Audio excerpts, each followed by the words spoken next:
Seminar का topic है भारत में राम राज्य आने वाला है।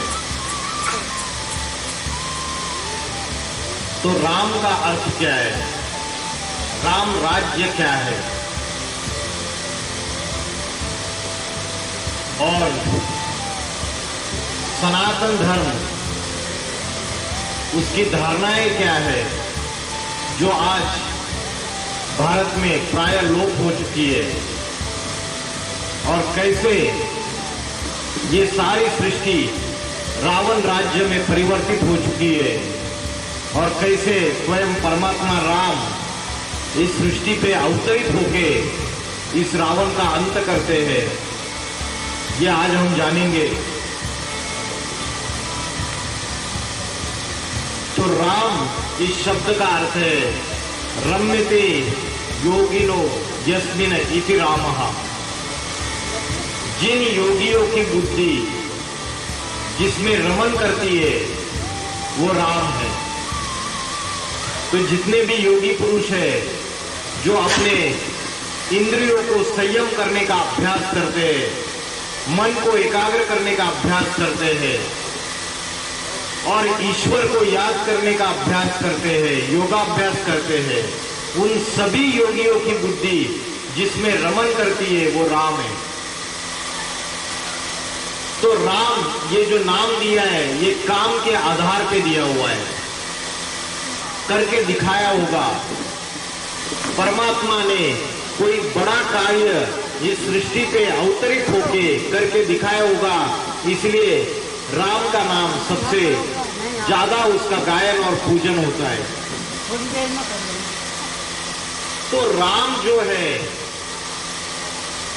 इनका अवतरण इस सृष्टि पे कब होता है और कब इनका अवतार होता है और कब वो सारी सृष्टि को इस पापी कलयुग को बदल के पावन सतयुग में परिवर्तित करते हैं, वो कौन सा समय है? क्योंकि हम क्या समझते हैं, राम तो कौन से युग में हुए समझते हैं हम? त्रेता युग में हुए, त्रेता युग में राम हुए समझते हैं और बोलते हैं कि त्रेता युग में राम ने पापी रावण का अंत कर दिया। अगर राम त्रेता युग में हुए तो त्रेता के बाद तो द्वापर आया, द्वापर के बाद कलयुग आया, तो दुनिया तो और ही पापी होती गई और ही नीचे गिर गई। तो परमात्मा इस सृष्टि पे अवतरित होने के बावजूद अगर दुनिया में पाप बढ़ते चले जा रहे हैं तो उसके आने का फिर प्रयोजन क्या रहा? तो जरूर उसके आने का जो समय है वो हमने और शास्त्रकारों ने गलत समझ लिया, क्योंकि शास्त्रों में भी आज आटे में नमक मिसल सच्चाई है। जैसे दाल, आटा, नमक, जितनी भी हमारी खाने पीने की चीजें सब में मिलावट हो गई कलयुग में। तुलसीदास जी ने आज से 500 साल पहले बोला था, झूठे लेना, झूठे देना, झूठे भोजन, झूठ चबेना। तो सब में मिलावट हो गई। तो आज दुनिया की क्या हालत है, आज शास्त्रों में भी मिलावट हो गई। तो परमात्मा का आने का सही समय कौन सा है? तो सही समय उनका अवतरित होने का है, संभवामी युगे युगे। राम के लिए कहते हैं कलातीत कल्पांतकारी। क्या बोलते हैं? कलातीत कल्पांतकारी। कल्प के अंत में वो राम परमात्मा इस सृष्टि पे अवतार लेते हैं, अवतरित होते हैं और उनके द्वारा इस सृष्टि का परिवर्तन होता है। तो कल्पांतकारी का अर्थ क्या है? कल्प मतलब क्या? पता है किसी को कल्प क्या होता है? 4 युग होते हैं, सतयुग, त्रेतायुग, द्वापरयुग और कलयुग। इन चारों युगों को मिला के एक कल्प बनता है। तो ये चारों युगों का जो अंत है उसे बोलते हैं कल्पांत। तो कलयुग का जो अंत है, जब दुनिया में अंधकार की रात्रि फैल जाती है तो परमात्मा राम इस सृष्टि पे अवतरित होते हैं। तो क्या अभी कलयुग की अज्ञान अंधकार की रात्रि, पापों की रात्रि नहीं फैली है? बताइए फैली या नहीं फैली है? तो अभी सिर्फ कलयुग नहीं चल रहा है, अभी घोर पापी कलयुग चल रहा है। तो ऐसे समय परमात्मा का अवतरण इस सृष्टि पे होता है। अभी करोड़ों अब्जों रुपए खर्च करके अयोध्या में राम मंदिर बनाया जा रहा है। तो क्या राम मंदिर बनाने से इस दुनिया में शाश्वत सुख शांति आ जाएगी? आज भव्य भव्य मंदिर है, राम के है, लक्ष्मी नारायण के है, लेकिन दुनिया तो और पापी बढ़ती जा रही है और नीचे गिरती जा रही है। तो सिर्फ मंदिर बनाने से इस दुनिया में शाश्वत सुख शांति नहीं आ सकती, राम राज्य नहीं आ सकता। तो वो स्वयं राम जब खुद इस सृष्टि पे अवतरित होंगे और वो ऐसी शिक्षा देंगे, ऐसा आध्यात्मिक ज्ञान देंगे, ऐसे ज्ञान के बाण मारेंगे, तब जाके राम राज्य स्थापन होता है। वो असली राम मंदिर वो स्वयं ही आके स्थापन करते हैं। कोई मनुष्य इस दुनिया में राम राज्य नहीं ला सकता। महात्मा गांधी ने भी स्वतंत्रता के पहले, भारत जब स्वतंत्र हुआ उसके पहले महात्मा गांधी जी ने भी उनके साथ 30 करोड़ भारतवासियों ने पुकारा। क्या पुकारा? पतित पावन सीताराम, रघुपति राघव राजा राम। तो उन्होंने राम को पुकारा, परमात्मा राम, लेकिन दुनिया वालों को पता ही नहीं है उन्होंने जिस राम को पुकारा वो राम स्वयं इस सृष्टि पे 1936 से ही अवतरित हो चुके थे। तो ये जो परमात्मा का कार्य है, ये कलयुग के अंतिम समय में जब दुनिया में पाप, भ्रष्टाचार, अत्याचार, दुख, अशांति, हिंसा, आतंकवाद अति में बढ़ जाता है, तो परमात्मा का इस सृष्टि का अवतरण होता है इस सृष्टि पे। श्रीमद् भगवद गीता में बोला है, यदा यदा हि धर्मस्य, जब धर्म की ग्लानि होती है, अधर्म का बोलबाला होता है, तब मैं सज्जनों की रक्षा करने के लिए और दुर्जनों का विनाश करने के लिए इस धरती पे अवतरित होता हूं। तो परमात्मा जिस समय इस धरती पे अवतरित होते हैं, वो जो समय है उस समय को बोला जाता है संगम युग। क्या बोला जाता है? संगम युग। जैसे रात के बाद दिन होती है, तो दिन और रात का जो संगम होता है वो कौन सा होता है? अमृत वेला का समय। जो प्रातः समय होता है, भोर का समय, वो रात और दिन का संगम होता है। वैसे कलयुग का अंतिम समय और सतयुग की शुरुआत, इन दोनों के बीच का जो 100 साल का समय है, 100 इयर्स का समय है, उस समय में परमात्मा इस सृष्टि पर अवतरित हो जाते हैं और अवतरित होके इस पापी सृष्टि को पावन बना देते हैं। तो ये जो कलयुग के अंतिम समय है, ये कलयुग का अंतिम समय ये कब से चालू होता है आपको पता है? और इसका प्रमाण क्या है? आप तो बोलेंगे ये सन्यासी लोग, ये जितने भी बाबा है, ये बोलते हैं अभी कलयुग तो 50,000 साल बाकी है, अभी कलयुग तो बच्चा है। लेकिन आज भारतवासी कुंभकर्ण की निद्रा में सो रहे हैं, उनको पता ही नहीं इस सारी सृष्टि का विनाश सामने खड़ा हुआ है, क्योंकि उसका एक बहुत बड़ा प्रूफ प्रमाण है। आज से 80 साल पहले इस दुनिया में एटम बॉम्ब, परमाणु बॉम्ब जिसको बोलते हैं, इस दुनिया में 70-80 साल पहले ये परमाणु बॉम्ब नहीं थे, और 70-80 साल पहले ये सारे के सारे परमाणु बॉम्ब तैयार हो गए, तैयार होने लगे। आज छोटे से छोटे देश के पास ये एटम बॉम्ब, परमाणु बॉम्ब ये सभी देशों के पास है। ये परमाणु अस्त्र शस्त्र सभी देशों के पास है। रिमोट कंट्रोल का एक बटन दबा दिया तो सारी दुनिया खलास हो जाएगी। तो जो भारतवासी है ये कुंभकर्ण की निद्रा में सोए हुए, उनको पता ही नहीं कलयुग अभी बच्चा नहीं है, कलयुग सिर्फ थोड़े समय के लिए बचा हुआ है। ये पापों की अति होती जा रही है, और जब किसी भी चीज की अति होती है तो उसका अंत होना जरूरी होता है। तो परमात्मा राम जब इस सृष्टि पे आते हैं उनको राम कहो या उनको नारायण कहो या उनको शिव कहो, क्योंकि शास्त्रों में बोला है अच्युतम केशवम रामना नारायण कृष्ण दामोदरम वासुदेव हरि। एको सद्विप्रा बहुधा वदंती, एक ही वो सत्य ब्राह्मण है, एक ही वो सत्य पर्सनैलिटी है, व्यक्तित्व है, जिसको अलग अलग नामों से उसका गायन किया हुआ है। तो चाहे उसको राम कहो, नारायण कहो, शिव कहो, वो अलग अलग नामों से उसका गायन पूजन किया हुआ है। शिव जो है वो भगवान है, निराकार शिव, और राम जो है वो साकार है। उस जन्म मरण के चक्र में आने वाली राम और कृष्ण वाली ये जो आत्माएं, ये जो देवताएं, इन राम कृष्ण देवताओं में निराकार शिव प्रवेश करके कलयुग के अंत में ये सृष्टि के उत्थान का कार्य, इस पापी सृष्टि को पावन बनाने का कार्य शुरुआत करते हैं। इसलिए शास्त्रों में बोला है एको सद्विप्रा बहुधा वदंती। तो एक ही वो सत्य ब्राह्मण है जिसको अलग अलग नामों से उसका गायन होता है। तो परमात्मा का ये जो दिव्य कार्य है ये कब शुरू हुआ और ये कहां से चल रहा है, ये हम जानेंगे। तो बोलते हैं कि राम जब आए तो क्या हो गया, सीता, उनकी सीता चुराई गई।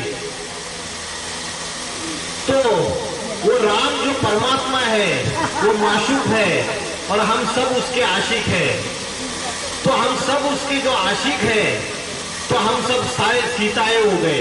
नंबर 1, वो एक राम है, वो परमात्मा है, और हम सब आत्माएं वो सीता है। हम आत्माएं उसके आशिक है और वो माशूक है। तो आत्मिक रूप में अगर देखेंगे तो हम सब नंबर 1 सीता है। और सीता को कौन उठा के लेके गया, रावण उठा के लेके गया, और कहां पे रखा, अशोक वाटिका में रखा।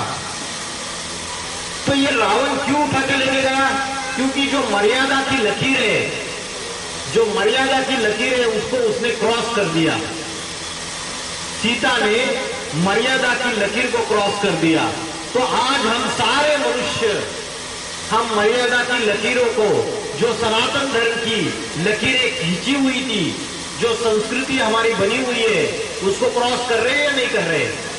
जब हम सारे ही पतित हो गए, पापी हो गए, तो परमात्मा ने जो श्रीमद् भगवद गीता में श्रीमत दी हुई है, जो डायरेक्शन दी है, इसको तो हम पूरी तरीके से भूल गए। हम देह भान में आ गए, हम देह को ही, शरीर को ही सब कुछ समझ के बैठे, और शरीर के जो इंद्रियां है उनके भोगों में ही हमारी बुद्धि लिप्त हो गई। तो इंद्रियों में बुद्धि लिप्त होने की वजह से हम 5 विकारों के अधीन हो गए, काम, क्रोध, लोभ, मोह, अहंकार। तो सीता को रावण उठा के लेके गया और उसने अशोक वाटिका में रखा। तो जब देवीमान आता है तो क्या होता है, ये 5 विकारों की जो रावण की जेल है, इसमें हम फंस जाते हैं। आज हम सभी फंसे हुए हैं। नंबर 1, ये रावण की जेल में ये 5 विकार, कौन से 5 विकार है आपको पता है? काम, क्रोध, लोभ, मोह, अहंकार। काम का अर्थ क्या है? काम का अर्थ है कामना, और कामना माना इच्छा, और इच्छाओं में सबसे प्रबल इच्छा है विषय वासना, सेक्स। तो आज सभी मनुष्य मात्र इन 5 विकारों के अधीन हो चुके, इस रावण के जेल में फंसे हुए। तो श्रीमद् भगवद गीता में बोला है, ध्यायते विषयान पुरुषा संगस्तेषु उपजायते। विषयों का ध्यान करने से, ये विषय है ना, जो इंद्रियों को भोगने के लिए जो अलग अलग इच्छाएं निर्माण होती है, ये सारे विषय है। ध्यायते विषयान पुरुषा संगस्तेषु उपजायते। विषयों का ध्यान करने से आसक्ति निर्माण होती है। संगात संजायते कामा, और आसक्ति से कामना उत्पन्न होती है। कामानि जायते क्रोधा, और काम की जब पूर्ति नहीं होती है जब इच्छाओं की वासनाओं की पूर्ति नहीं होती है तो क्या जन्म लेता है? क्रोध जन्म लेता है। क्रोधादि भवति सम्मोहा, क्रोध से मोह आता है। सम्मोहात बुद्धिनाशा, और उससे बुद्धि का नाश होता है और फिर प्राणों का नाश हो जाता है। तो आज ये जो पांचों विकार है, काम क्रोध लोभ मोह अहंकार, ये 5 विकार पुरुष के और 5 विकार स्त्री के, ऐसे 10 मुखों वाला ये रावण राज्य फैला हुआ है। रावण को 10 मुख दिखाए ना, तो रावण को 10 मुख दिखाए तो 10 मुख वाला कोई मनुष्य था क्या ऐसा? और अगर 10 मुख वाला मनुष्य सच में था तो उसकी जितनी भी वंशावली है, उसकी जितनी भी जनरेशन है, उसमें भी 10 मुख वाले होने चाहिए थे। कवियों की कविता है ये, रामायण ये भी एक उपन्यास है। ये कवियों ने जो कविताएं की है उसका गूढ़ आध्यात्मिक रहस्य है। ऐसा नहीं राम नहीं हुए, राम हुए, लेकिन उन्होंने जो साधारण मनुष्य तन में आके कार्य किया उसको काव्य के रूप में चित्रित कर दिया कवियों ने, चित्रकारों ने। तो 10 मुखों वाला रावण होता नहीं है। अगर 10 मुख वाला रावण है तो वो 10 मतें देता है, 10 मुख से 10 बातें करता है। तो आज क्या घर घर में रावण राज्य नहीं है? क्या आज समाज में रावण राज्य नहीं है? आज समाज में जो अलग अलग नेताएं बैठे हुए, अलग अलग धर्म संप्रदाय बैठे हुए, उनके जो मुखिया है वो अपने अपने अलग अलग मतें नहीं चला रहे या नहीं चला रहे। 10 जाति है, 10 जातियों में झगड़े हैं।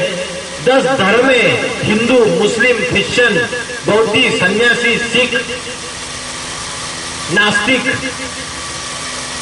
आर्य समाजी, ये 10 धर्म ये भी अपनी 10 मतें दे रहे, वो भी आपस में झगड़ा कर रहे। तो ये भी रावण के 10 मुख हैं। आज दुनिया में 10 महासत्ताएं, अमेरिका, यूरोप या तो UK United kingdom, Germany, Japan, China, Russia, Bharat, Africa, ये 10 महासत्ताएं, ऑस्ट्रेलिया, ये 10 महासत्ताएं ये भी अपनी अपनी मतें दे रहे। तो ये भी रावण के 10 मुख हुए या नहीं हुए? और आपस में लड़ाई झगड़ा कर रहे हैं। एक देश दूसरे देश के साथ लड़ाई झगड़ा कर रहा है। महायुद्ध चल रही है रशिया और यूक्रेन के बीच में पिछले 1-1.5 सालों से।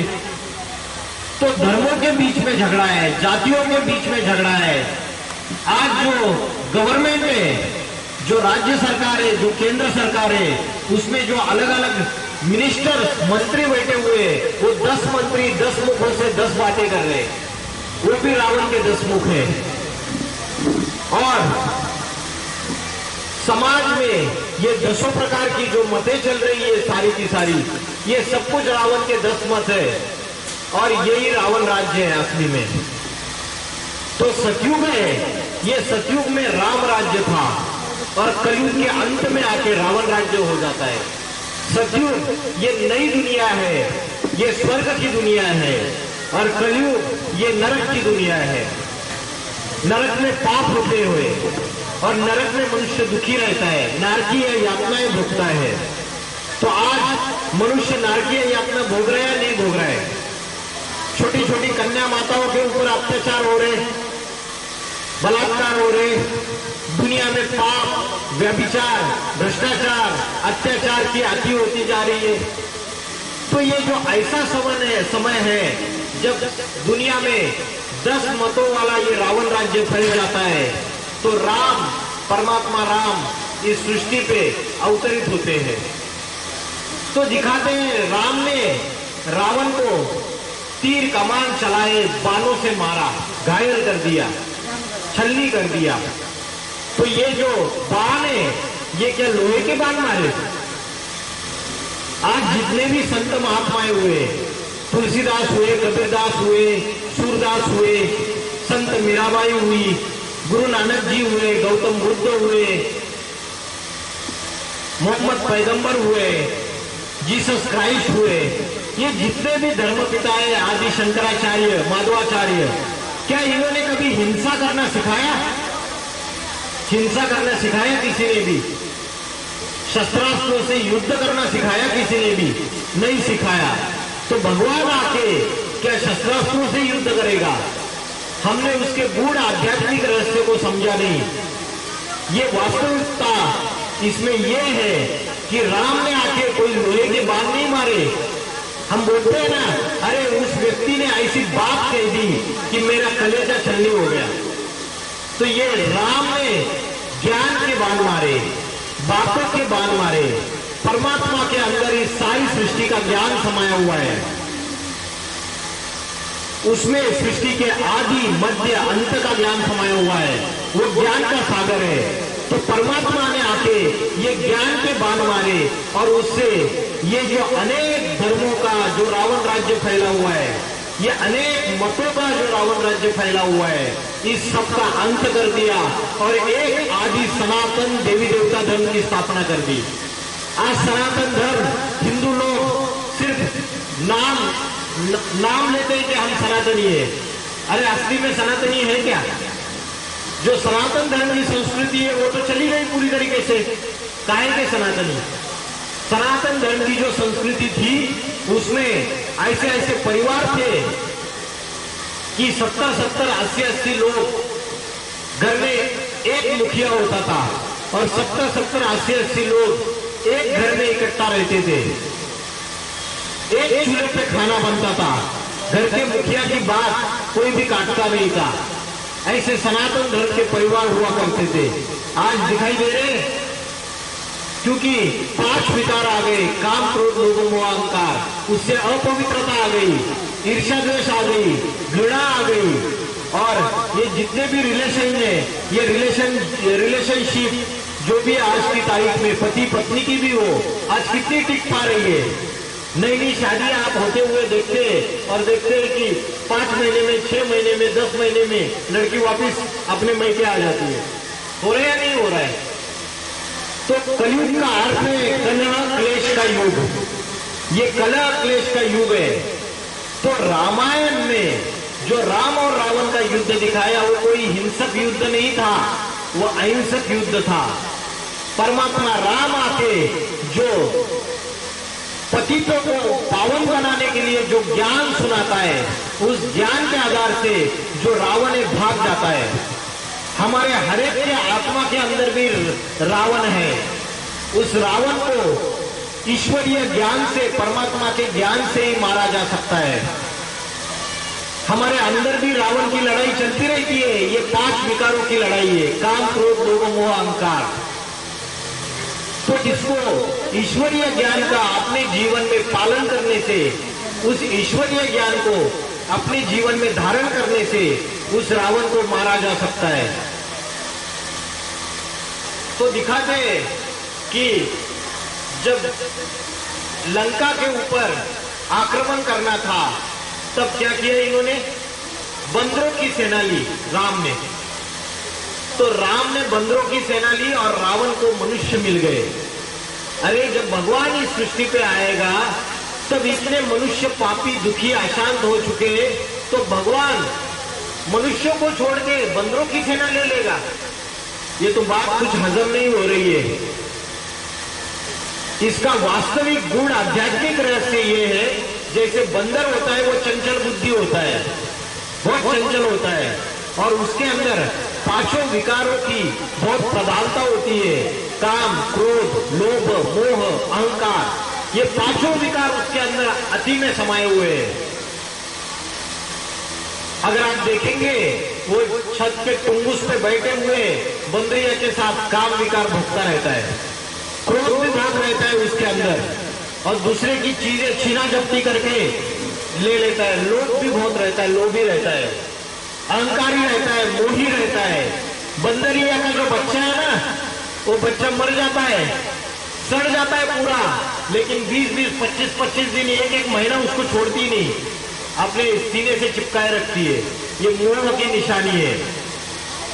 तो ये 5 जो बंदर के अंदर के जो अति के विकार है, ऐसे बंदर बुद्धि, चंचल बुद्धि, ऐसे विकारी मनुष्य को परमात्मा जब इस सृष्टि पे आता है तो उनको अपने साथ में ले लेता है। ये वो जानवर बंदर की बात नहीं है। हम समझ गए कि जानवर बंदरों को लेता है। अरे भगवान आएगा तो जो सबसे बुद्धिमान मनुष्य प्राणी है उसको सुधारेगा या जानवर को सुधारेगा? मनुष्य तो इस सृष्टि रूपी रंगमंच का मुख्य एक्टर है और ये बाकी के सारे साइड एक्टर्स है, जानवर, पशु, पक्षी, प्राणी। तो परमात्मा आके ये चंचल बुद्धि, विषय विकारी ऐसे जो मनुष्य बने हुए पतित, पतित का अर्थ क्या है? पतित माना नीचे गिरा हुआ, पतित माना पापी। तो ऐसे पतित मनुष्यों का आधार ले लेता है, उनका सहयोग ले लेता है और उनके द्वारा रावण की लंका के ऊपर आक्रमण कर देता है।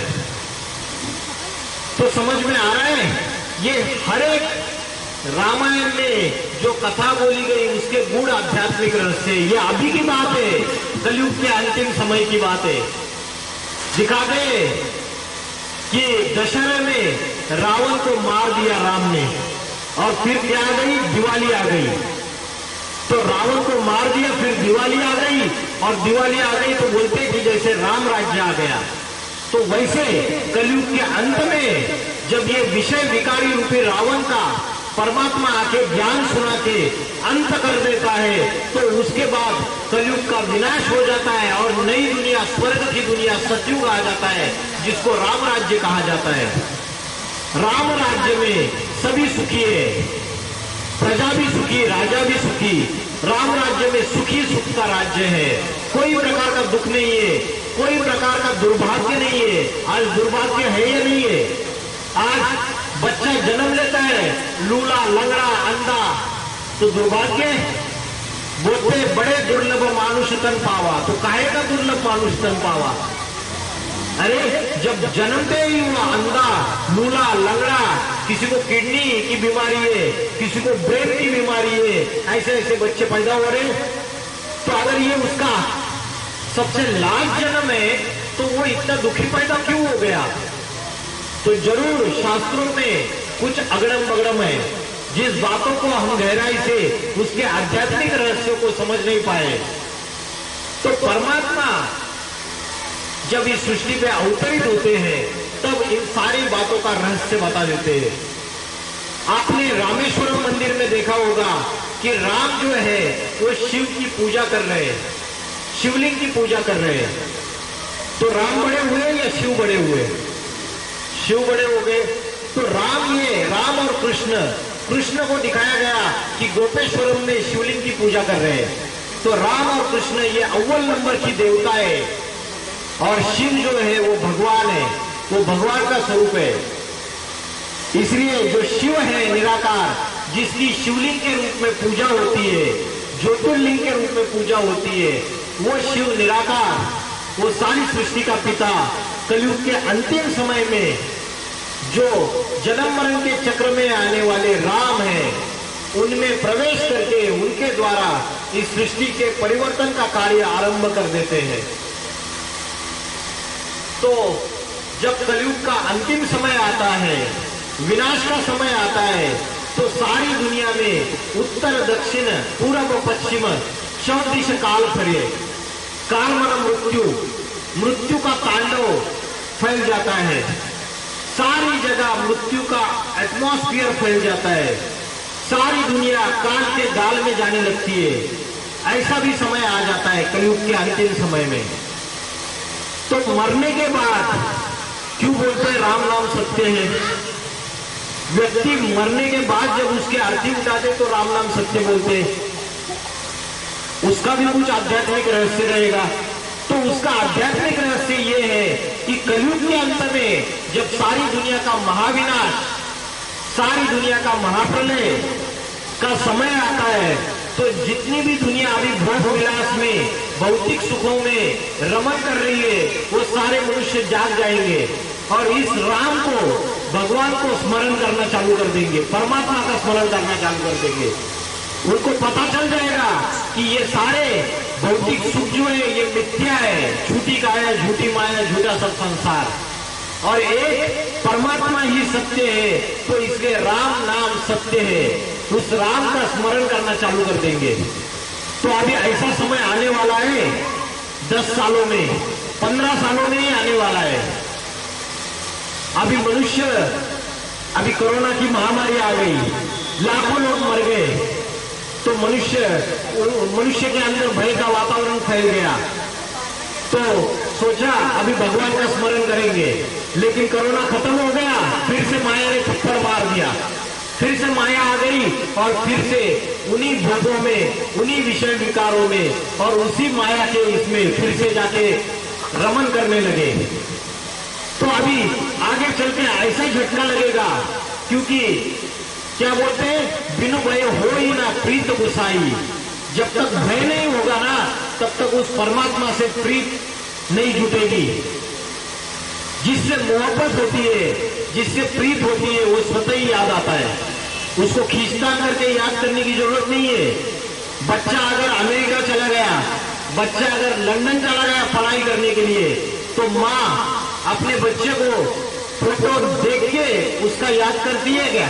कैसे याद करती है? स्वतः ही याद आता है ना बच्चा। क्या करती है? गाना बजाती है बच्चे को याद करने के लिए। कोई डांस करती है बच्चे को याद करने के लिए? नहीं करती है, क्योंकि उससे प्रीत है, सच्ची दिल की प्रीत है, तो वो स्वतः ही याद आता है। वैसे परमात्मा के प्रति हमारी सच्ची प्रीत नहीं है आज, इसलिए आज उसको खींचतान के गाने बजा के, बड़े बड़े भजन गा के, बड़े बड़े मंत्रों का उच्चारण करके उसको याद करना पड़ता है। खींचतान के माला जाप करके उसको याद करना पड़ता है। आजकल तो डांस भी करते हैं, नाचते हैं। ये सारे कर्मकांड आडंबर है। जिसके अंदर सच्ची प्रीत है, वो तो मन से दिल को राहत मिलती है। वो मन से उस परमात्मा को याद करता है। लेकिन उस परमात्मा को देखा ही नहीं है, उसको जानते ही नहीं है, तो उसको कैसे याद करेंगे? तो परमात्मा को देखा ही नहीं है। परमात्मा कौन है, वो कहाँ के रहने वाले हैं, उसके बारे में हमें जानकारी नहीं है, तो हम तो कैसे याद करेंगे? आज मंदिर में हमने राम के, शिव की मूर्तियां, पत्थर की मूर्तियां बना के रखी है, तो वो प्रतीकात्मक है। जैसे महात्मा गांधी का पुतला खड़ा कर दिया, तो महात्मा गांधी कभी इस दुनिया में हुए, इसलिए उनका पुतला खड़ा कर दिया। उन्होंने कोई बड़ा काम किया, इसलिए उनका पुतला खड़ा कर दिया।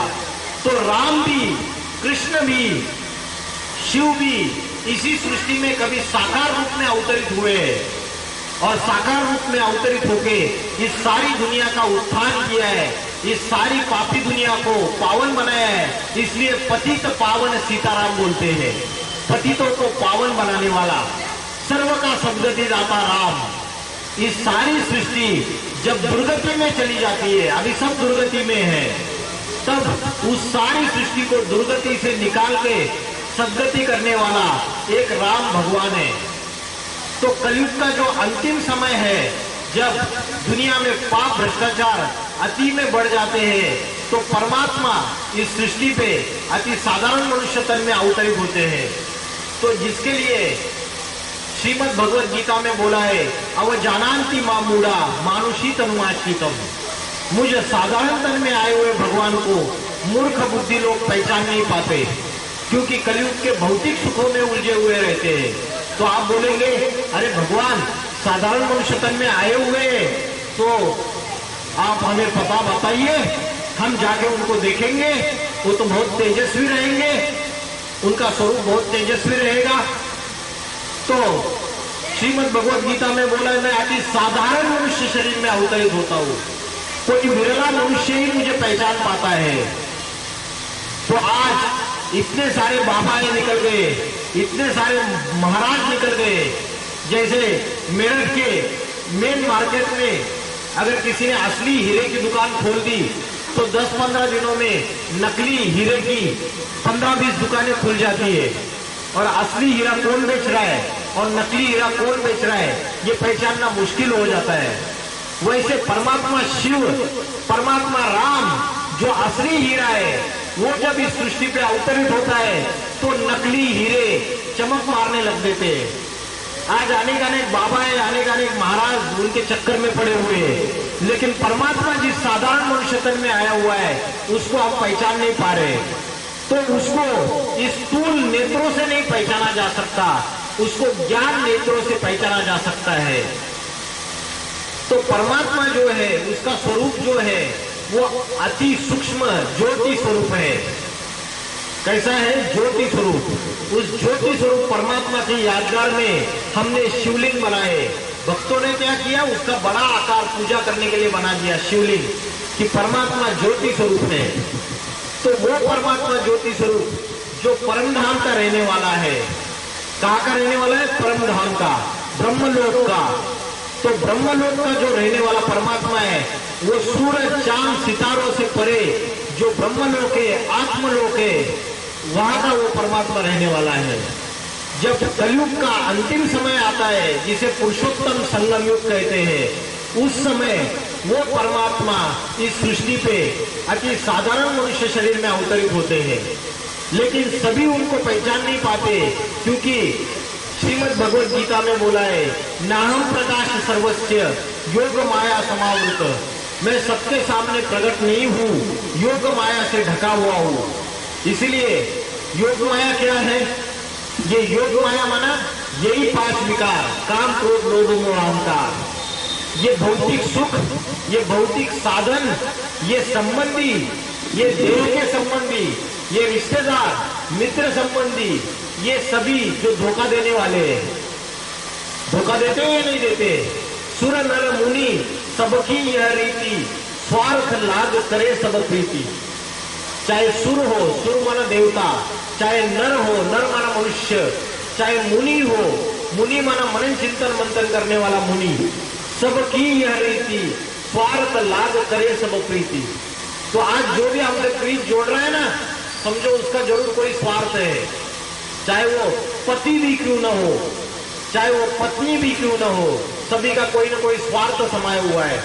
निस्वार्थ भाव से कोई प्रेम नहीं करता है एक परमात्मा के सिवाय। तो उस परमात्मा से अगर प्रीत जोड़ेंगे तो फायदे में रहेंगे, क्योंकि वो धोखा देने वाला नहीं है, वो दुख देने वाला नहीं है, वो दुख हरता है, सुख करता है। तो कलयुग के अंतिम समय में जब वो इस सृष्टि पे अवतरित होता है, तब वो आके आध्यात्मिक ज्ञान देता है। आध्यात्मिक ज्ञान का अर्थ क्या है? अधि माना अंदर और आत्मा माना आत्मा। आत्मा के अंदर की जो पढ़ाई है, आत्मा के अंदर का जो ज्ञान है, उसे अध्यात्म ज्ञान बोलते हैं। श्रीमद् भगवद गीता में बोला है, नहीं ज्ञानेन सदृशम पवित्रम यह विद्यते। इस ज्ञान के सिवाय इस दुनिया में कोई भी वस्तु पवित्र नहीं है। तो यह आध्यात्मिक ज्ञान है। आज स्कूल में, कॉलेज में, यूनिवर्सिटीज में जो ज्ञान दिया जाता है वो क्या अध्यात्म ज्ञान है? वो इंजीनियर बनने का, डॉक्टर बनने का, वकील बनने का, टीचर बनने का जो ज्ञान दिया जाता है, उससे चारित्रिक पतन, अधपतन हो रहा है या चारित्र बढ़ रहे हैं, नैतिकता बढ़ रही है? क्या हो रहा है? दुनिया नीचे गिरती जा रही है ना। तो ये आध्यात्मिक ज्ञान स्वयं परमात्मा आके ही, ईश्वर आके ही दे सकते हैं। दूसरा कोई मनुष्य मात्र ये आध्यात्मिक ज्ञान नहीं दे सकता। तो ये आध्यात्मिक ज्ञान लेने से क्या होगा? ये आध्यात्मिक ज्ञान लेने से हमें ये फायदा होगा, जो अनेक जन्मों के हमारे जो पाप कर्म है वो विनाश हो जाएंगे और आत्मा जो है वो पावन बन जाएगी। आज हजारों सालों से गंगा के पानी में मनुष्य नहा रहे हैं, तो क्या सबके पाप धुल गए? धुल गए क्या? या और ही दुनिया पापी बनती जा रही है, क्योंकि शंकर की जटा से जो गंगा निकली उसका गहरा अर्थ हम समझ नहीं पाए। वो पानी की गंगा नहीं है, वो ज्ञान गंगा है। चित्रकार अपनी चित्रकारिता में अपनी भावभंगिमा डाल देता है, मनुष्य उसके गहरे अर्थ नहीं समझ पाया और पानी की गंगा में जाके नहा रहा है। ये ज्ञान गंगा है। परमात्मा जब इस सृष्टि पे अवतरित होते हैं तो मुख से जो ज्ञान सुनाते हैं, उस ज्ञान को जो मनुष्य मात्र अपने जीवन में धारण करते हैं, वो ज्ञान धारण करने से वो मनुष्य के पाप कर्म भस्म हो जाते हैं। शास्त्रों में बोला है, सन्मुख होई जीव मोहि जब ही, जन्म कोटि अगनाशय तब ही। जब जीव मेरे मुख के सामने आता है, मेरे सन्मुख आता है, तो उसके अनेक जन्मों के पाप कर्मों का विनाश हो जाता है। बोले आत्मा परमात्मा अलग रहे बहुकाल, सुंदर मेला सज गया जब सदगुरु मिला दलाल। ये आत्मा और परमात्मा, हम सब मनुष्य आत्माएं, सतयुग, त्रेता युग, द्वापर युग, कलयुग, इन चारों युगों में हमने अनेक अनेक जन्म लिए, अनेक अनेक चोले बदले, अनेक शरीर बदले, और ये अनेक शरीर बदलते बदलते हमारी आत्मा की शक्ति क्षीण होती गई, आत्मा की बैटरी डिस्चार्ज होती गई। हुई या नहीं हुई? आत्मा के अंदर जो दिव्य शक्तियां थी, आनंद था, पवित्रता थी, शांति थी, सुख थी, आत्मा के ये निजी गुण है, ये सारे निजी गुण गायब होते गए कलयुग के अंत में आते आते। तो आत्मा की जब सारी शक्ति क्षीण हो जाती है, आत्मा की बैटरी फिर से पूरी तरीके से डिस्चार्ज हो जाती है, तो परमात्मा आके फिर से आत्माओं से जो बिछड़े हुए हैं परमात्मा, आत्मा परमात्मा अलग रहे बहुकाल, सुंदर मेला सज गया जब सदगुरु मिला दलाल। तो वो निराकार परमात्मा साकार राम के शरीर में एक साधारण मनुष्य तन में अवतरित होते हैं, और इस दुनिया में जो रावण राज्य फैला हुआ है, उस रावण राज्य को ईश्वरीय ज्ञान के आधार से उसका विनाश कर देते हैं। आज अनेक अनेक धर्म है, और अनेक अनेक धर्म की अनेक अनेक परंपराएं, अनेक अनेक कुरीतियां हैं। तो जो हिंदू धर्म वाले हैं, कच्चे कच्चे हिंदू धर्म वाले, वो दूसरे दूसरे धर्मों में कन्वर्ट होते जा रहे हैं, और दूसरे दूसरे धर्मों वालों की संख्या बढ़ती चली जा रही है, और जो असल में सनातन है उनकी संख्या कम कम होती जा रही है। तो परमात्मा जो स्वयं इस सृष्टि पे अवतरित होते हैं, तो उस समय आत्मा का परमात्मा से मिलन हो सकता है, जिसे राजयोग कहते हैं।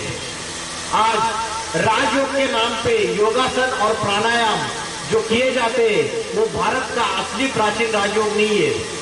योगासन और प्राणायाम ये तो सिर्फ शरीर को स्वस्थ रखने के लिए योग है, लेकिन जो भारत का प्राचीन राजयोग है, वो आत्मा का अभ्यास करते हुए, योगाभ्यास करते हुए परमात्मा को याद करना, परमात्मा से कनेक्शन जोड़ना, ये असली राजयोग है, ये असली योग है।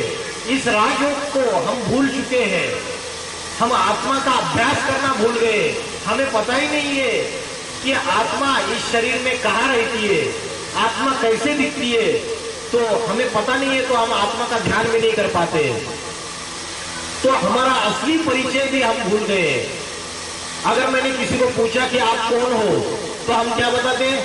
एक ने जवाब दिया मैं वकील हूँ, दूसरे ने जवाब दिया मैं डॉक्टर हूँ, तीसरे ने जवाब दिया मैं हिंदू हूँ, चौथे ने जवाब दिया मैं मुस्लिम हूँ, पांचवें ने जवाब दिया मैं बंगाली हूँ, छठे ने जवाब दिया मैं बिहारी हूँ, सातवें ने जवाब दिया मैं पुरुष हूँ, आठवें ने जवाब दिया मैं तो कन्या हूँ, नौवें ने जवाब दिया कि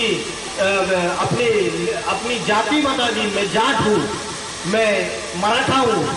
तो अलग अलग प्रकार से एक ही प्रश्न का अलग अलग जवाब दे दिया। तो मैं कौन हूँ, मेरा असली परिचय क्या है, ये आज मनुष्य मात्र भूल गया है। जो हमारा असली परिचय होगा वो शाश्वत परिचय होगा। शाश्वत माना परमानेंट आइडेंटिटी। आज हम अपनी परमानेंट आइडेंटिटी को भूल गए। हु एम आई, मैं कौन हूँ। आज विज्ञान ने इतनी तरक्की की, साइंस ने इतने सारे इन्वेंशन किए, एरोप्लेन आए, हेलीकॉप्टर आए, रोबोटिक्स आए, कंप्यूटराइज मशीन्स आ गए। जो मशीन जो थे पहले, उसमें 10-10, 15-15 लोग काम करते थे एक एक मशीन पे। आज ऐसी मशीन आ गई, कंप्यूटराइज मशीन, कि 15 मशीन एक ही व्यक्ति चला सकता है, कंप्यूटराइज। तो इतने सारे लोगों की नौकरियां चली गई। तो समझ रहे हैं, साइंस ने बहुत डेवलपमेंट किया, साइंस ने बहुत तरक्की की, लेकिन साइंस हमें क्या 100% सुख और शांति दे पाया, या मनुष्य और ही दुखी अशांत होता जा रहा है? क्या हो रहा है? और दुखी अशांत होता जा रहा है। तो साइंस ने इस पहेली का हल नहीं ढूंढ पाया। हु एम आई, मैं कौन हूं, मेरा असली परिचय क्या है। तो परमात्मा आकर इस प्रश्न का जवाब देते, हमारा असली परिचय मैं एक आत्मा हूं। क्योंकि ये बाकी के जितने भी परिचय, मैं वकील हूँ, डॉक्टर हूँ, मैं फलाना हूँ, ये शरीर के आधार पे, देह के आधार पे। लेकिन शरीर तो विनाशी है, आत्मा अजर अमर अविनाशी है। आत्मा अनेक जन्म लेती है, आत्मा कभी मरती नहीं है। तो हम आत्मा को भूल गए। आत्मा का ध्यान करने से हमारे आनंद, सुख, शांति, प्रेम, पवित्रता फिर से वापस आएंगे। तो आत्मा कहाँ रहती है इस शरीर में? किसी को पता है आत्मा का निवास स्थान कौन सा है? इन्होंने जवाब दिया कि ये जो दो आंखें उसके बीच में, भ्रुकुटी के बीच में, यहां पे आत्मा रहती है। तो यहां पे आत्मा रहती है भ्रुकुटी के बीच में, जिसको उत्तमांग बोला है, उत्तमांग। बाकी 10 इंद्रिया है, 5 ज्ञानेन्द्रिया, 5 कर्मेंद्रिया। इस उत्तमांग में आत्मा का निवास स्थान है। इसका क्या प्रूफ प्रमाण है, कोई बताएगा? क्या प्रूफ प्रमाण है? आपके सामने भारत की कन्या माताएं यहाँ पे बिंदी लगाती है और पुरुष लोग यहाँ पे टीका लगाते हैं। तो ये व्यापार युग से जब ऋषि मुनियों को पता चला कि मनुष्य क्या हो जा रहा है, देहाभिमानी होता जा रहा है, अपने देह में जो इंद्रिय है उसके भोगों में लिप्त होता जा रहा है, देह को ही सब कुछ समझ बैठ रहा है। तो उस समय परमात्मा ने, उस समय ऋषि मुनियों ने ये परंपरा डाल दी। क्या परंपरा डाल दी? यहाँ बिंदी लगाने की और टीका लगाने की। आज उसका गूढ़ आध्यात्मिक रहस्य हम भूल गए कि आत्मा यहाँ रहती है। हमें पता ही नहीं है आत्मा यहाँ रहती है। जब पता नहीं तो आत्मा का ध्यान कैसे करेंगे? आज बुद्धि का कंसंट्रेशन जो है सबका, वो यहाँ पे है या नीचे वाली इंद्रियों में, आंख, नाक, कान, जिह्वा, इन इंद्रियों में बुद्धि का कंसंट्रेशन है या और किसी इंद्रियों में है? 5 ज्ञानेंद्रिय है।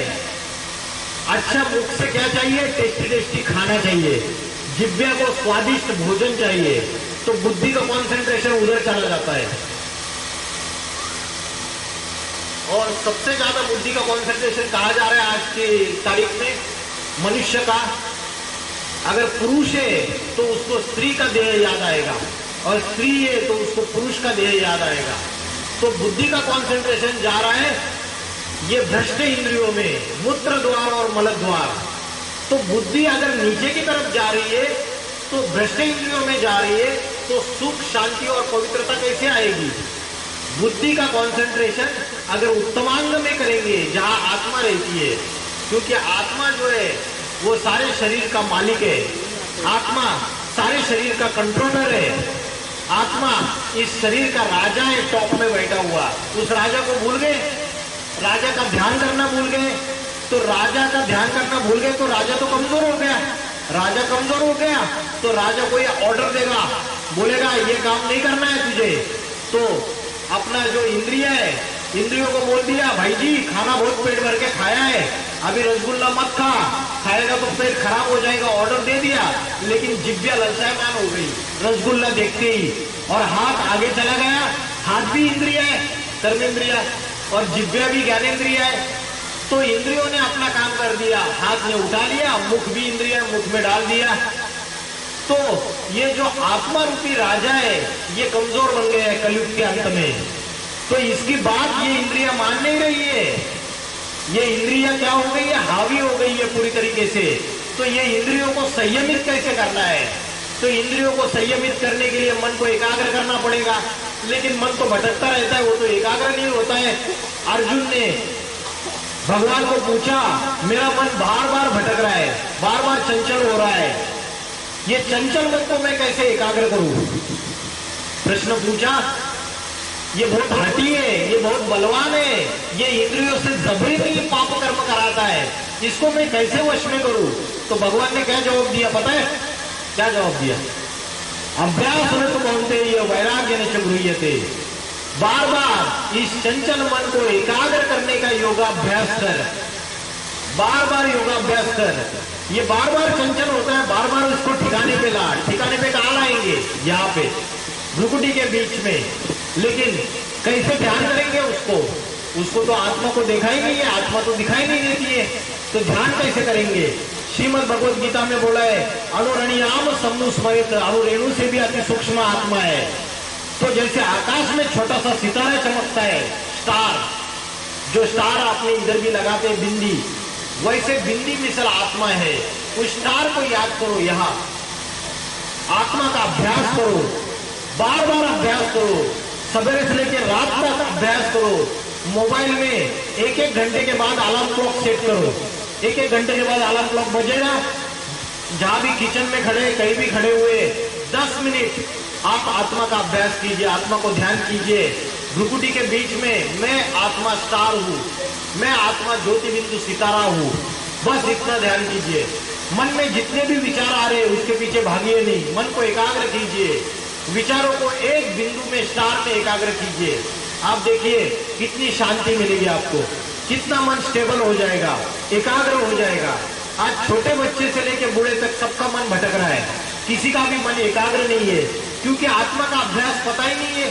लोगों को लगता है कॉम्प्लेन पिलाने से, टॉनिक पिलाने से मेरे बच्चे की बुद्धि सुधर जाएगी। अरे मन, बुद्धि और संस्कार, ये आत्मा की 3 शक्तियां हैं। आत्मा की बैटरी डिस्चार्ज हो गई तो मन, बुद्धि, संस्कार भी डिस्चार्ज हो गई पूरी तरीके से। तो आत्मा का ध्यान करके हम जब परमात्मा को याद करते हैं तो उस समय ये आत्मा की बैटरी फिर से चार्जिंग हो जाएगी। तो आत्मा का ध्यान करने का सबसे अच्छा समय कौन सा है?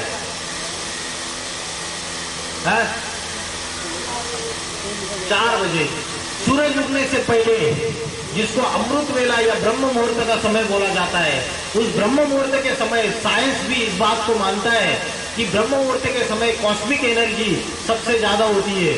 उस समय अगर आप मन को एकाग्र करने का अभ्यास करेंगे, आत्मा को एकाग्र करने का अभ्यास करेंगे और परमात्मा को याद करने का अभ्यास करेंगे तो देखिए ऐसी खुशी बढ़ेगी। जितनी भी जीवन में रोजमर्रा की समस्या है उन समस्याओं का समाधान मिलने लगेगा। बीमारी है, पीड़ा है, दुख है, अशांति है, उसके बावजूद चेहरा खिला हुआ दिखाई देगा। लोग बोलेंगे अरे इसको क्या मिठाई मिल गई, ये तो इतनी बीमार पड़ी हुई है लेकिन चेहरा खिला हुआ रहता है इसका, ये तो इतनी सारी जीवन में इसके समस्या है लेकिन चेहरा खिला हुआ रहता है। तो आत्मा का अभ्यास करो। शांति हमारे गले का हार है, हम उसको बाहर की दुनिया में ढूंढ रहे हैं, हम उसको साधनों में ढूंढ रहे हैं। हम सोचते रहे अरे रेफ्रिजरेटर आ जाएगा हम सुखी हो जाएंगे, ये मिक्सर ग्राइंडर आ जाएगा थोड़ा सा सुख आ जाएगा, ये क्या वॉशिंग मशीन आ जाएगी थोड़ा सा सुख आ जाएगा, ये थोड़ा सा एक मोटर गाड़ी ले लेंगे, लग्जरियस कार ले लेंगे, सुख आ जाएगा। अभी ये कितना, ये जो 1 BHK 1 बेडरूम हॉल किचन, अभी 3 बेडरूम हॉल किचन ले लेंगे और सुखी हो जाएंगे। ये साधनों के पीछे हम बोलते हैं कि है ना, एक फ्रेंड सर्कल में जाएंगे, थोड़े से क्लब में जाएंगे, इधर जाएंगे उधर जाएंगे, थोड़े रिश्तेदारों में मिक्सअप हो जाएंगे, सुखी हो जाएंगे। अरे रिश्तेदार और ही दुखी कर देते हैं, संबंधी और ही दुखी कर देते हैं, मित्र संबंधी और ही दुखी कर देते हैं। तो ये साधनों में, सुख साधनों में, मित्र संबंधियों में, रिश्तेदारों में असली सुख हम ढूंढने जाते, मिलता नहीं है। ये शांति हमारे गले का हार है। जब हम आत्मा का ध्यान करेंगे, अपने अंदर देखेंगे, तब आपको पता चलेगा दिव्य शक्ति अपने अंदर समाई हुई है। एक कस्तूरी मृग होता है, हिरन, वो सारे जंगल में भागता रहता है कि सुगंध कहां से आ रही है, उसको पता ही नहीं चलता है। उसको पता ही नहीं होता है कि उसके पेट के नाभि में जो कस्तूरी है उससे सुगंध आ रही है। वैसे मनुष्य का हाल हुआ है। आज वो सारी दुनिया में भाग रहा है सुख और शांति के साधन इकट्ठा करने के लिए, लेकिन उसको सुख और शांति नहीं मिल रही है। तो परमात्मा आके पहले हमें आत्मा का ज्ञान देता है कि आत्मा भ्रुकुटी के बीच में स्थित है, आत्मा ज्योति बिंदु स्वरूप है, स्टार है, और आत्मा का अभ्यास करना सिखाता है, जिससे हमें आत्मा के अंदर की शक्तियां फिर से वापस लौट आती है। कठोपनिषद में बोला है आत्मा नाम रथिनम विद्धि, आत्मा रथी है। रथी माना क्या? पैसेंजर। शरीरम रथमेव च, शरीर रथ है, गाड़ी है। बुद्धि तुम सारथी विद्धि, बुद्धि सारथी है। मन प्रग्रहमेव च, मन लगाम है। इंद्रियाणी हयानाऊ, इंद्रिया घोड़े हैं। तो इस बात को हमने समझा ही नहीं, वो हम चित्र लगा के रखते, बड़ा अर्जुन बैठा हुआ है, कृष्ण भगवान सारथी है और ये घोड़े भाग रहे, वो रथ का चित्र लगाते रहते, लेकिन उसका अर्थ समझा नहीं हमने। इंद्रिया ही घोड़े हैं, ये मन लगाम है, ये बुद्धि सारथी है। तो इन पांचों को अगर ये इंद्रिया जो है उनको कंट्रोल करना है तो मन बुद्धि को एकाग्र करने का, आत्मा को स्थिर करने का और परमात्मा को याद करने का, उससे योग लगाने का अभ्यास करना पड़ेगा। तो आज हम मंदिरों में पत्थर की मूर्तियों में उस परमात्मा को याद कर रहे हैं, लेकिन जब वो चैतन्य स्वरूप में साक्षात इस सृष्टि पे अभी अवतरित हो चुके हैं कलयुग के अंतिम समय में, जिसके लिए बोलते हैं कलयुग के अंत में भगवान का कौन सा अवतार होता है? कल की अवतार। किस रूप में गायब होता है उसका? कल के अवतार के रूप में, कलंकीधर अवतार के रूप में। क्योंकि वो जब इस सृष्टि पे आता है तब उसको कोई पहचान नहीं पाता है, उल्टा उसके ऊपर कलंक लगा देते हैं कि वो ऐसा है, वैसा है, पापी है, ढोंगी है, कलंक लगा देते। उस साधारण तन में आए हुए भगवान को पहचान ही नहीं पाते। आज से 2000 साल पहले जीसस क्राइस्ट आए, जिन्होंने क्रिश्चियन धर्म की स्थापना की, उनको सूली पे ठोक के मार दिया। वहां के दुनिया वालों ने, लोगों ने उनको समझा ही नहीं, वो ज्ञान सुनाते थे। हमारे भारत में भी जितने संत महात्मा हैं उनको दुनिया वालों ने पहचाना नहीं, उनको मारा, उनका छल किया, उनके साथ दुर्व्यवहार किया। लेकिन आज क्या हालत है जी, जीसस क्राइस्ट को सूली पे ठोक के मार दिया। आज 300 करोड़ फॉलोअर्स सारी दुनिया में उसको मानने वाले हैं, क्रिश्चियन धर्म को मानने वाले हैं। वैसे ही परमात्मा जब कलयुग के अंतिम समय में इस सृष्टि पे अवतरित होते हैं तो कलंकीधर अवतार, कल की अवतार के रूप में सारी दुनिया में उनका नाम हो जाता है। तो परमात्मा इस सृष्टि पे अवतरित हो चुके हैं। ये कलयुग का अंतिम समय है और शीघ्र ही नई दुनिया, सतयुग, स्वर्ग आने वाला है। तो परमात्मा आके लक्ष्मी नारायण का राज्य स्थापन करते हैं। आज ही सनातन देवी देवता धर्म की स्थापना करते हैं और आज ही सनातन देवी देवता धर्म की जो धारणाएं है उनको पुनः स्थापित करते हैं। क्योंकि सृष्टि का जब विनाश काल आता है तो मनुष्य आत्मा पूरी तरीके से दुखी और अशांत हो जाती है, और जब पूरी तरीके से दुखी और अशांत हो जाती है तो साइंस के घमंड के आधार पे विनाश के सारे साधन मनुष्य खुद तैयार करता है। आज मनुष्य ने अपने विनाश के सारे साधन खुद तैयार किए हुए हैं। अगर कोई मनुष्य है वो किसी झाड़ की डाली पे बैठा हुआ है और उसी डाली को अगर वो काट रहा है तो मुझे बताइए, तो क्या वो खुद भी नीचे गिरेगा या नहीं गिरेगा?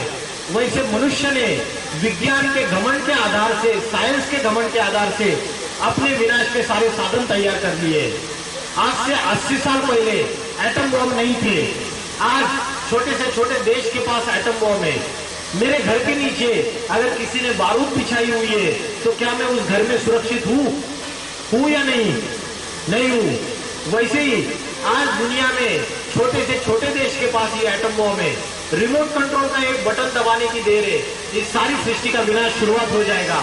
हिंदू मुस्लिम आपस में लड़ाई झगड़ा कर रहे हैं, अभी ट्रेलर चल रही है।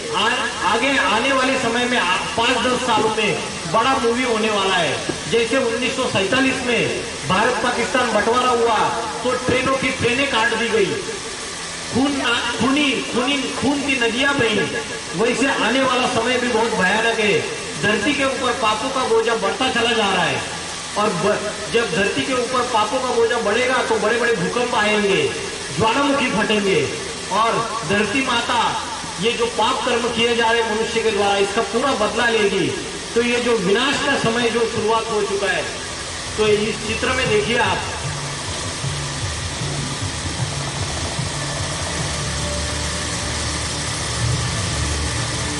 जब एटम बॉम्ब फटेंगे तो धरती का टेम्परेचर बढ़ जाएगा। टेम्परेचर बढ़ने से उससे क्या होगा, जो उत्तर ध्रुव और दक्षिण ध्रुव में जो बर्फ के पहाड़ है वो पिघल जाएंगे। वो पिघलने से समुद्र का जलस्तर बढ़ जाएगा।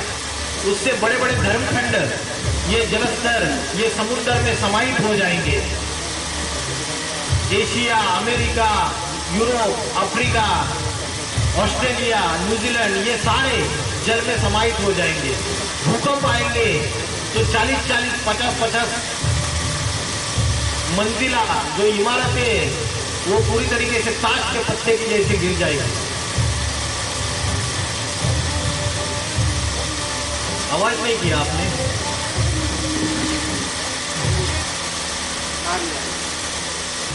समय आता है ना तब बोलते राम नाम सत्य है, उसके पहले नहीं बोलते।